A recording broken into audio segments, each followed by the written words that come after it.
আসসালামু আলাইকুম, আমি ডাক্তার আব্দুল মোতালেব মতিন। আজকে আমরা ইনসুলিন রেজিস্ট্যান্স নিয়ে কিছু কথা বলবো। ইনসুলিন রেজিস্ট্যান্স হলো অতিরিক্ত সুগারের বিরুদ্ধে শরীরের প্রতিরোধী ব্যবস্থা। ইনসুলিনের কাজ হলো রক্তে আপনার সুগারকে বাড়তে না দেওয়া। ইনসুলিন শরীরের রক্তের সুগারকে 100 মিলিগ্রাম পার ডেসিলিটারের উপরে যেতে বাধা দেয়। এখন প্রশ্ন হলো, কেন আমাদের শরীর রক্তের সুগারকে 100 মিলিগ্রামের নিচে রাখার জন্য কঠোর পরিশ্রম করে? কারণ অতিরিক্ত সুগার শরীরের জন্য খুবই টক্সিক, অর্থাৎ বিষাক্ত। আপনার যতটুকু সুগার দরকার তার থেকে মাত্র আধা চামচ সুগার ও ক্ষতিকর, অর্থাৎ তা আপনার হাত ও পায়ের স্নায়ুকে বিকল অর্থাৎ ড্যামেজ করতে পারে, যেমনটি ডায়াবেটিসে দেখা যায়।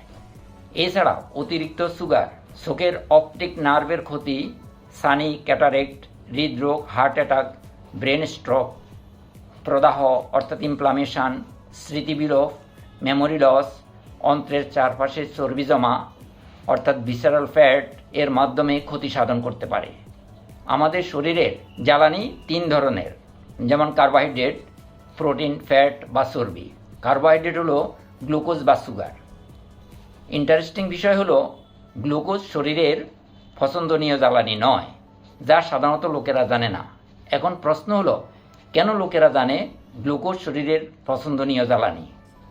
এর কারণ, গ্লুকোজ সবার আগে শরীরের জ্বালানি হিসাবে ব্যবহৃত হয়। কারণ আমাদের শরীর জানে সুগার শরীরের জন্য বেশি ক্ষতি করে, তাই সুগারকে আগে নিঃসরণ করা জরুরি।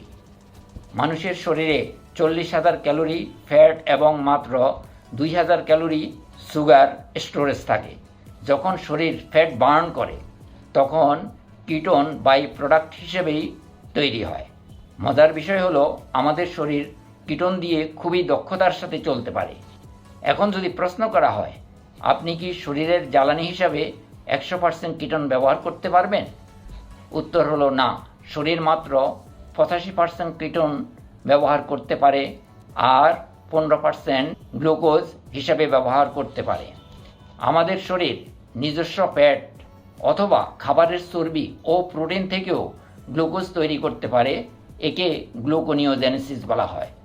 ফ্যাট হলো নির্ভেজাল জ্বালানি, যেখানে খুব কম পরিমাণ অক্সিজেন এবং কম স্ট্রেস লাগে, আর এতে অপচয়ও হয় সুগারের তুলনায় খুব কম। আমরা পরবর্তী ভিডিওতে ইনসুলিন রেজিস্ট্যান্সের লক্ষণ নিয়ে আলোচনা করব ইনশাআল্লাহ।